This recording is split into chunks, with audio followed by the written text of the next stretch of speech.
Hello student, I am ಖುಷಿ from scoringtarget.com.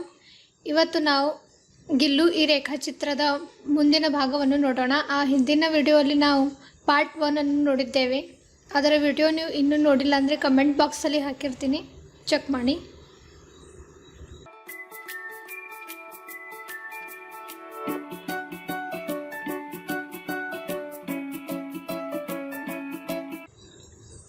ನಾವು ಆಗಲೇ ಇಲ್ಲಿವರೆಗೆ ಭಾಗ 1ರಲ್ಲಿ ನೋಡಿದ್ದೇವೆ. ಲೇಖಕಿಯರು ಗಿಲ್ಹರಿಯ ಒಂದು ಚಿಕ್ಕ ಮಗುವಿನ ಜೀವ ಉಳಿಸಿ ಅದಕ್ಕೆ ಯಾವ ರೀತಿ ಪಾಲನೆ ಪೋಷಣೆ ಮಾಡ್ತಾರೆ ಎಂಬುದನ್ನು ನಾವು ಪಾರ್ಟ್ 1ದಲ್ಲಿ ನೋಡಿದ್ದೆವು. ಇವತ್ತು ನಾವು ಮುಂದಿನ ಭಾಗವನ್ನು ನೋಡೋಣ. जब मैं लिखने बैठती तब अपनी और मेरा ध्यान आकर्षित करने की उससे इतनी तीव्र इच्छा होती थी कि उसने एक अच्छा उपाय खोज निकाला. ಯಾವಾಗ ಲೇಖಕಿಯರು ಬರೆಯಲೆಂದು ಕೂಡ್ತಾರಲ್ಲ, ಆವಾಗ ಗಿಲ್ಲು ಏನು ಮಾಡ್ತಿತ್ತಂದರೆ ಅವರ ಗಮನವನ್ನು ತನ್ನ ಕಡೆಗೆ ಸೆಳೆದುಕೊಳ್ಳಲು ಯಾವುದಾದ್ರೂ ಒಂದು ಉಪಾಯವನ್ನು ಮಾಡ್ತಿದ್ದ, ಯಾವುದಾದ್ರೂ ಉಪಾಯ ತೆಗಿತಿದ್ದ. वह मेरे पैर तक आकर सर से पर्दे पर चढ़ जाता और फिर उसी तेजी से उतरता. उसका यह दौड़ने का क्रम तब तक चलता जब तक मैं उसे पकड़ने के लिए न उठती. ಗಿಲ್ಲು ಏನು ಮಾಡ್ತಿತ್ತಂದರೆ ಲೇಖಕಿಯರ ಗಮನ ತನ್ನ ಕಡೆಗೆ ಸೆಳೆದುಕೊಳ್ಳಲು ಒಂದು ಉಪಾಯವನ್ನು ಮಾಡಿತ್ತು. ಏನು ಉಪಾಯ ತಂದರೆ, ಗಿಲ್ಲು ಲೇಖಕಿಯರ ಕಾಲಿನ ಕೆಳಗೆ ಹೋಗಿ, ಲೇಖಕಿಯರು ಕಿಟಕಿ ಹತ್ತಿರ ಬರೆಯಲು ಕುಂಡ್ರಾಗ ಅವರ ಕಾಲಿನ ಹತ್ತಿರ ಹೋಗಿ ಆ ಪರದೆಯ ಸರ್ರಂತ ಪರದೆಯ ಮೇಲೆ ಏರ್ತಿತ್ತು. ಅದೇ ವೇಗದಿಂದ ಪರದೆಯ ಮೇಲೆ ಇಳಿತಿತ್ತು. ಈ ಕಾರ್ಯ ಅದು ಎಲ್ಲಿವರೆಗೆ ಮಾಡ್ತಿತ್ತಂದರೆ, ಎಲ್ಲಿಯವರೆಗೆ ಲೇಖಕಿಯರು ಎದ್ದು ಗಿಲ್ಲುವನ್ನು ಹಿಡಿಯೋದಿಲ್ಲ ಅಲ್ಲಿವರೆಗೆ ಈ ಕಾರ್ಯ ನಡೀತಾನೆ ಇತ್ತು. कभी मैं गिल्लू को पकड़कर एक लंबे लिफाफे में इस तरह रख देती कि उसके अगले 2 पंजों और सिर के अतिरिक्त सारा लघुगात लिफाफे के भीतर बंद रहता. ಕೆಲವೊಮ್ಮೆ ಲೇಖಕಿಯರು ಏನು ಮಾಡ್ತಿದ್ರು ಅಂದರೆ ಗಿಲ್ಲುವನ್ನು ತಗೊಂಡು ಒಂದು ಕವರ್ನಲ್ಲಿ ಹಾಕ್ತಾಯಿದ್ರು. ಹೇಗೆ, ಯಾವ ರೀತಿ ಕವರ್ದಲ್ಲಿ ಹಾಕ್ತಾಯಿದ್ರು ಅಂದರೆ, ಗಿಲ್ಲುವಿನ 2 ಪಂಜೆಗಳು ಮತ್ತು ತಲೆ ಮಾತ್ರ ಕವರಿನ ಹೊರಗೆ ಇರ್ತಿತ್ತು. ಉಳಿದ ಶರೀರದ ಭಾಗವನ್ನು ಕವರಿನ ಒಳಗೆ ಬಂದಿಡ್ತಾ ಇತ್ತು. इस अद्भुत स्थिति में कभी कभी घंटों मेज पर दीवार के सहारे खड़ा रहकर वही अपनी चमकीली आंखों से मेरा कार्यकलाप देखा करता. ಈ ರೀತಿ ಅದ್ಭುತ ಸ್ಥಿತಿಯಲ್ಲಿ ಕೆಲವೊಮ್ಮೆ ಗಂಟೆಗಳವರೆಗೆ ಲೇಖಕಿಯರ ಟೇಬಲ್ ಮೇಲೆ ಗೋಡೆಗೆ ಹತ್ಕೊಂಡು ಗಿಲ್ಲು ತನ್ನ ಚಮಕಿಲಿ ಕಣ್ಣಿನಿಂದ ಅವರ ಕಾರ್ಯಕಲಾಪಗಳನ್ನು ನೋಡ್ತಾ ಇತ್ತು. भूख लगने पर चिक चिक करके मानो वह मुझे सूचना देता और काजू या बिस्किट मिल जाने पर उसी स्थिति में लिफाफे से बाहर वाले पंजों से पकड़कर उसे कुतरता रहता. ಗಿಲ್ಲು ಏನು ಮಾಡ್ತಿತ್ತಂದರೆ ಅದಕ್ಕೆ ಹೊಸುವಾದಾಗ ಚಿಕ್ಕ ಚಿಕ್ಕ ಎಂದು ಶಬ್ದ ಮಾಡಿ ಲೇಖಕರಿಗೆ ಸೂಚನೆ ನೀಡ್ತಾ ಇತ್ತು. ಆಗ ಲೇಖಕಿಯರು ಅದಕ್ಕೆ ಗೋಡಂಬಿ ಅಥವಾ ಬಿಸ್ಕಿಟನ್ನು ನೀಡ್ತಾ ಇದ್ರು. ಅದೇ ಸ್ಥಿತಿಯಲ್ಲಿ ಗಿಲ್ಲು ಆ ಕವರಿನ ಒಳಗೆ ಇದ್ದು ತನ್ನ ಹೊರಗಿನ 2 ಪಂಜೆಯಿಂದ ಕಾಜು ಅಥವಾ ಬಿಸ್ಕಿಟನ್ನು ಕಟಿಯುತ್ತಿತ್ತು. ಫಿರ್ ಗಿಲ್ಲು ಕೆ ಜೀವನ್ ಕಾ ಪ್ರಥಮ ವಸಂತಾಯ. ಗಿಲ್ಲುವಿನ ಜೀವನದಲ್ಲಿ ಮೊದಲನೆಯ ವಸಂತ ಬಂತು. बाहर की गिलहरियाँ खिड़की की जाली के पास आकर चिक चिक करके न जाने क्या कहने लगी.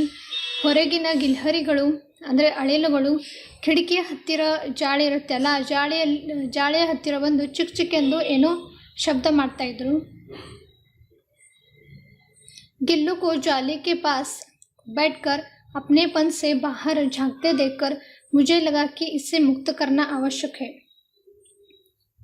ಗಿಲ್ಲು ಏನು ಮಾಡ್ತೈತಂದರೆ ಕಿಟಕಿಯ ಜಾಲಿ ಹತ್ತಿರ ಕುತ್ಕೊಂಡು ಆತ್ಮೀಯತೆಯಿಂದ ಹೊರಗೆ ನೋಡ್ತಾ ಇತ್ತು. ಆತ್ಮೀಯತೆಯಿಂದ ಹೊರಗೆ ನೋಡಿದಾಗ ಲೇಖಕಿಯರಿಗೆ ಅನ್ನಿಸ್ತು, ನಾನು ಗಿಲ್ಲುಗೆ ಈಗ ಮುಕ್ತ ಮಾಡುವುದು ತುಂಬಾ ಅವಶ್ಯಕವಾಗಿದೆ ಎಂದು ಏನು ಮಾಡ್ತಾರೆ ಮುಂದೆ. मैंने किले निकालकर जाले का एक कोना खोल दिया और इस मार्ग से गिल्लू ने बाहर जाने पर सचमुच ही मुक्ति की सांस ली. ಲೇಖಕಿಯರು ಕಿಟಕಿಯ ಒಂದು ಮೂಲೆಯ ಜಾಲಿಯನ್ನು ತೆಗೆದು ಗಿಲ್ಲುವಿಗೆ ಮಾರ್ಗ ಮಾಡಿಕೊಡ್ತಾರೆ.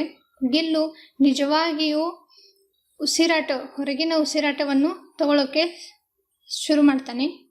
इतने छोटे जीव को घर में पले कुत्ते बिल्लियों से ಬಚಾನಾ भी एक ಸಮಸ್ಯೆ ही थी।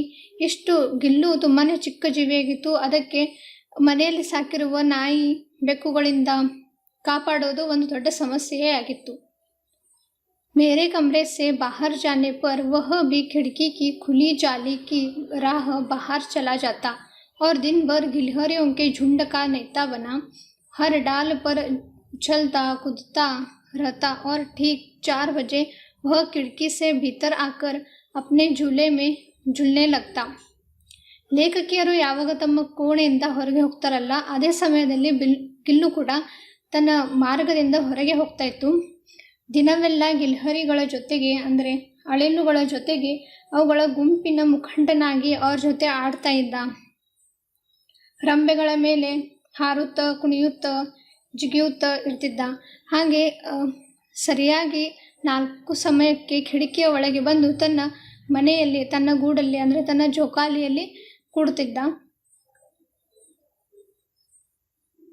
मुझे चौंकाने की इच्छा इसमें न जाने कब और कैसे उत्पन्न हो गई थी। ಗಿಲ್ಲು ಏನು ಮಾಡ್ತಿತ್ತಂದರೆ ಲೇಖಕರಿಗೆ ಚಕಿತಗೊಳಿಸ್ತಿತ್ತು। ಈ ಚಕಿತಗೊಳಿಸುವ ಗುಣ ಅದರಲ್ಲಿ ಯಾವಾಗ ಮತ್ತು ಹೇಗೆ ಉತ್ಪನ್ನವಾಯಿತಂದರೆ, ಕಭಿ फूलदाने के फूलों में छिप जाता, कभी पर्दे की चुन्नट में और कभी सोंजूही की पत्तियों में।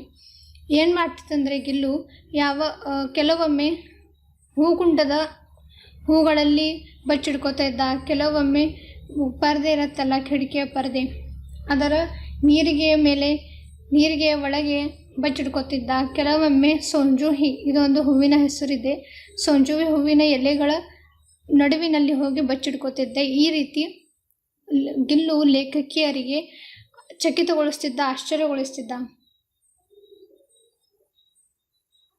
मेरे पास बहुत से पशु पक्षी हैं और उनका मुझसे लगाव भी कम नहीं है, परंतु इनमें से किसी को मेरे साथ मेरी थाली में खाने की हिम्मत हुई है ऐसा मुझे स्मरण नहीं आता।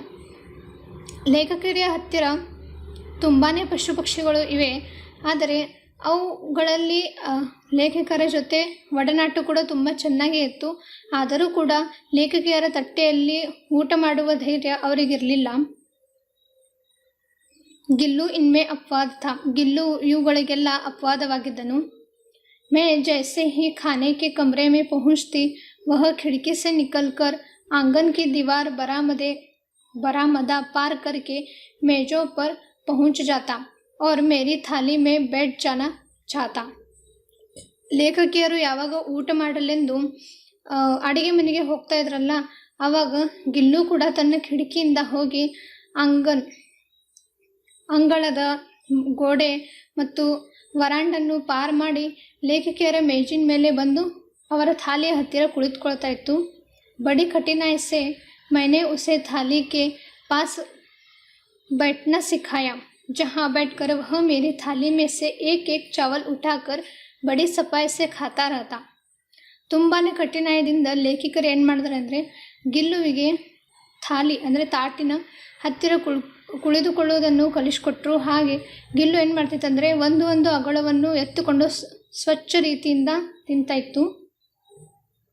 काजू उसका प्रिय खाद्य था और कई दिन काजू न मिलने पर वह अन्य खाने की चीज़ें या तो लेना बंद कर देता था या झूले से नीचे फेंक देता था।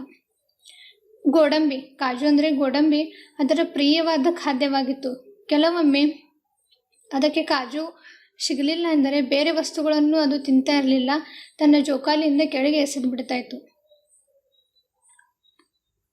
उसी बीच मुझे मोटर दुर्घटना में आहत होकर कुछ दिन अस्पताल में रहना पड़ा। ಅದೇ ಸಮಯದಲ್ಲಿ ಲೇಖಕಿಯರಿಗೆ ಏನಾಯ್ತಂದರೆ ಮೋಟಾರ್ ದುರ್ಘಟನಾ ಅಂದರೆ ಆಕ್ಸಿಡೆಂಟ್ ಆಗಿ ಗಾಯದಿಂದ ಅವರಿಗೆ ಕೆಲವು ದಿನಗಳವರೆಗೆ ಆಸ್ಪತ್ರೆಯಲ್ಲಿ ಇರಲಾಯಿತು। उन दिनों जब मेरे कमरे का दरवाज़ा खोला जाता, गिल्लू अपने झूले से उतरकर दौड़ता और फिर किसी दूसरे को देखकर तेजी से अपने घोंसले में जा बैठता। ಆ ದಿನಗಳಲ್ಲಿ ಲೇಖಕಿಯರ ಕೋಣೆ ಬಾಗಿಲು ಯಾರಾದರೂ ತೆಗೆದ್ರೆ ಗಿಲ್ಲು ಓಡ್ತಾ ಬಂದು ಅವರನ್ನು ನೋಡ್ತಾ ಇತ್ತು। ಬೇರೆ ಯಾರನ್ನು ಕಂಡು ಗಿಲ್ಲು ಮತ್ತೆ ಅದೇ ವೇಗದಿಂದ ಹೋಗಿ ತನ್ನ ಗುಡಿಸಲಿನಲ್ಲಿ ಹೋಗಿ ಕೂಡ್ತಾ ಇತ್ತು। ಸಬ್ ಉಸೆ ಕಾಜು ದೇ ಜಾತೆ परंतु अस्पताल से लौटकर जब मैंने उसके झूले की सफाई की तो उनमें काजू भरे मिले. ಬಂದವರೆಲ್ಲ ಏನು ಮಾಡ್ತಿದ್ರು ಅಂದರೆ ಗಿಲ್ಲುಗೆ ಕಾಜು ಗೋಡಂಬಿಯನ್ನು ಕೊಟ್ಟು ಕೊಡ್ತಾಯಿದ್ರು. ಆದರೆ ಲೇಖಕಿಯರು ಯಾವಾಗ ಆಸ್ಪತ್ರೆಯಿಂದ ಮನೆಗೆ ಹೊರಗೆ ಬಂದ್ರಲ್ಲ ಆವಾಗ ಗಿಲ್ಲುವಿನ ಜೋಕಾಲಿಯನ್ನು ಸ್ವಚ್ಛ ಮಾಡ್ತಾಯಿದ್ರು. ಅದರಲ್ಲಿ ಅವರಿಗೆ ಕಾಜುವನ್ನು ತುಂಬಿದು ಕಂಡು ಬರ್ತವೆ. ಅದರಲ್ಲಿ ಇನ್ನೂ ಕಾಜು ಹಾಗೆ ಇರ್ತವೆ. जिनसे ज्ञात होता था कि वह उन दिनों अपना प्रिय खाद्य कितना कम खाता रहा. ಇದರಿಂದ ಅವರಿಗೆ ಏನು ತಿಳಿತಂದರೆ ತನ್ನ ಪ್ರಿಯವಾದ ಖಾದ್ಯ ತುಂಬಾ ಕಡಿಮೆ ತಿಂತಾ ಇತ್ತು ಗಿಲ್ಲು ಆ ದಿನಗಳಲ್ಲಿ. मेरी अस्वस्थता में वह तकिए पर सिरहाने बैठकर अपने नन्हे नन्हे पंजों से मेरे सिर और बालों को हौले हौले सहलाता रहता. ಲೇಖಕಿಯರು ಯಾವಾಗ ಅಸ್ವಸ್ಥರಾಗಿ ಮಲಗ್ತಾ ಇದ್ರಲ್ಲ ಆವಾಗ ಗಿಲ್ಲು ಅವರ ದಿಂಬಿನ ಹತ್ತಿರ ಬಂದು ತನ್ನ ಪುಟ್ಟ ಪುಟ್ಟ ಪಂಜಗಳಿಂದ ಅವರ ತಲೆಯ ಮೇಲೆ ಸಾವಕಾಶವಾಗಿ ನೆರವೇರಿಸುತ್ತಿದ್ದ.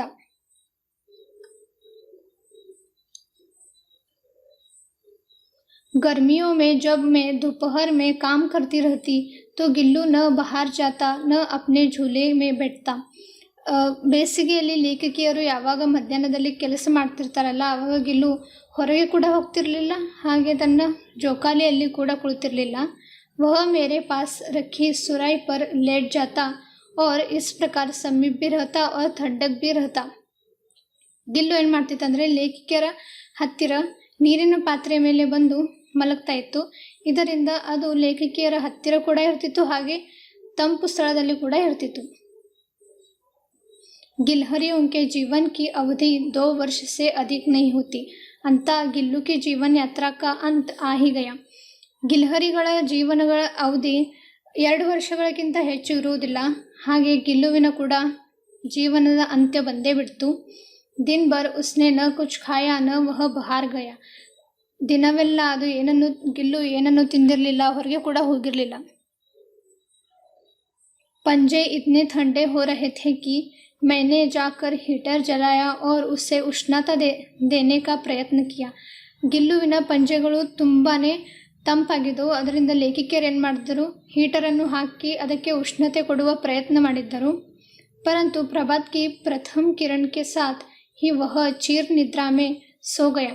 ಆದರೆ ಬೆಳಗಿನ ಪ್ರಥಮ ಕಿರಣದ ಜೊತೆ ಗಿಲ್ಲು ಚೀರ ನಿದ್ರೆಗೆ ಹೋಗ್ಬಿಟ್ಟಿದ. उसका झूला उतार कर रख दिया गया है और खिड़की की जाली बंद कर दी गई है.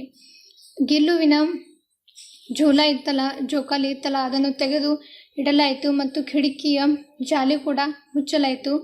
परंतु गिलहरियों की नई पीढ़ी जाली के उस पार चिक चिक करती ही रहती है और सेंजू ही खिलती ही रहती है. ಆದರೆ ಗಿಲ್ಹರಿಗಳ ಹೊಸ ಪೀಳಿಗೆಗಳು ಜಾಳಿ ಹತ್ತಿರ ಬಂದು ಚಿಕ್ ಚಿಕ್ ಮಾಡ್ತಾನೆ ಇದ್ದು, ಹಾಗೆ ಸೆಂಜು ಈ ಹೂವು ಅರಳುತ್ತಾನೆ ಇತ್ತು. ಸೆಂಜು ಹಿ ಕಿ ಲತಾ ಕೆ ನೀಚೆ ಗಿಲ್ಲು ಕಿ ಸಮಾಧಿ ಹೈ. ಸೆಂಜುವಿ ಹೂವಿನ ಬಳ್ಳಿಯ ಕೆಳಗೆ ಗಿಲ್ಲುವಿನ ಸಮಾಧಿ ಇದೆ. इसलिए भी कि उसे वह लता सबसे अधिक प्रिय थी. ಏಕೆಂದರೆ ಗಿಲ್ಲುವಿಗೆ ಸೆಂಜುವಿ ಹೂವಿನ ಬಳ್ಳಿ ತುಂಬಾ ಇಷ್ಟವಾಗಿತ್ತು. ಅದಕ್ಕಾಗಿ इसलिए भी कि उस लघु घात का किसी वसंती दिन जूही के पिताब छोटे फूल के रूप में खिल जाने का विश्वास मुझे संतोष देता था. ಹಾಗೆ ಲೇಖಕಿಯರಿಗೆ ಯಾವುದೋ ವಸಂತದಲ್ಲಿ ಗಿಲ್ಲುವಿನ ರೂಪದಲ್ಲಿ ಆ ಸೆಂಜುವಿನ ಹೂ ಅರಳಿತು ಎಂಬುವ ವಿಶ್ವಾಸ ಅವರಿಗೆ ಸಂತೋಷ ನೀಡ್ತಾ ಇತ್ತು. ಇಲ್ಲಿಯವರೆಗೆ ನಾವು ಮಹಾದೇವಿ ವರ್ಮಾ ಅವರ ಗಿಲ್ಲು ಜೊತೆ ಯಾವ ರೀತಿ ಒಡನಾಟ ಇತ್ತು ಎಂಬುದನ್ನು ನೋಡಿದ್ದೇವೆ. ಇಲ್ಲಿಗೆ ಈ ಪಾಠ ಮುಕ್ತಾಯವಾಗಿದೆ. Thanks for watching video. If you like the video, subscribe our channel to get more videos. Thank you.